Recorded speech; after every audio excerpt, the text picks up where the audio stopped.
আসসালামু আলাইকুম। Basic web development কোর্সে সবাইকে স্বাগতম। গত ক্লাসে আমরা ব্র্যাকেটস অ্যাপের সাথে পরিচিত হয়েছিলাম এবং HTML এর যে বেসিক যে ফরম্যাটটা আছে সেটার সাথে আসলে পরিচিত হয়েছিলাম। তো সেখানে আসলে আমি একটা কথা বলেছিলাম, যেটা হচ্ছে ইমেট। হ্যাঁ, ইমেটটা কি? এই যে আমি এক্সক্লেমেশন চিহ্ন টাইপ করে ট্যাবে টাইপ করছি, আমার HTML এর যে বেসিক ফরম্যাটটা আছে সেটা চলে আসলো। আবার আমি বডির মধ্যে প্যারাগ্রাফ টাইপের মধ্যে কিছু লিখতে যাচ্ছি, আমি পি লিখে ট্যাবে টাইপ করলাম, আমার প্যারাগ্রাফ ট্যাগ চলে আসলো। এরপর আমি এর মধ্যে যে কোনো কিছু লিখতে পারবো। হ্যাঁ, তার মানে দেখো, আমার কিন্তু আসলে এই যে জাস্ট এক্সক্লেমেশন চিহ্ন টাইপ করে তারপর হচ্ছে ট্যাবে ক্লিক করলে আমার এই পুরো ফরমেশনটা চলে আসছে। আমার কিন্তু এই প্রত্যেকটা জিনিস আসলে ম্যানুয়ালি লিখতে হয় না।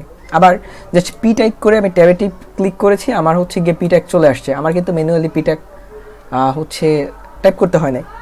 তো এটা এটা এটা হওয়ার কারণ হচ্ছে গিয়ে আমার এখানে ইমেট ইনস্টল করা আছে। হ্যাঁ, এবং এই ইমেট আসলে আমাদের কোডিংকে আসলে অনেক বেশি সহজ করে তুলে আর কি। আমরা যখন আসলে একসাথে অনেক বেশি কোড করব, তখন আসলে অনেক কিছু আসলে আমাদের ম্যানুয়ালি আর করতে হবে না। ইমেটের কারণে আমাদের কাজগুলোকে আরও অনেক বেশি ইজি করে দিবে।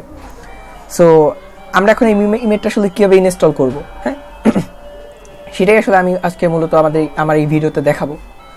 সো আমার প্রথমেই যেটা করতে হবে সেটা হচ্ছে এই যে আমার এখানে যে ফাইল মেনু আছে সেখানে চলে যেতে হবে। ফাইল মেনুতে যাওয়ার পর এই যে এখানে আছে আপনার এক্সটেনশন ম্যানেজার, এই যে শেষের আগেরটা এক্সটেনশন ম্যানেজার, এখানে চলে যাব। এখানে চলে যাওয়ার পর একটু লোড হতে টাইম নিচ্ছে, আমরা একটু ওয়েট করি।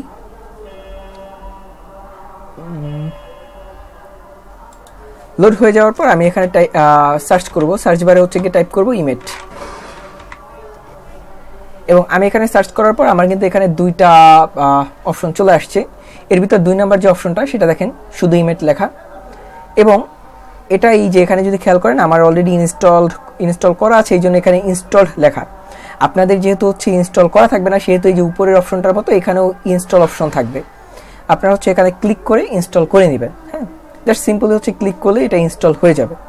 এবং ইনস্টল হয়ে যাওয়ার পরে হচ্ছে আমরা ইমেটটাকে আসলে ব্যবহার করতে পারবো। হ্যাঁ, যেমনটা আসলে আমি এখানে করেছি, জাস্ট হচ্ছে গিয়ে এক্সক্লেমেশন চিহ্ন টাইপ ক্লিক করেছি, আমার হচ্ছে HTML এর বেসিক ফরমেশন চলে আসছে।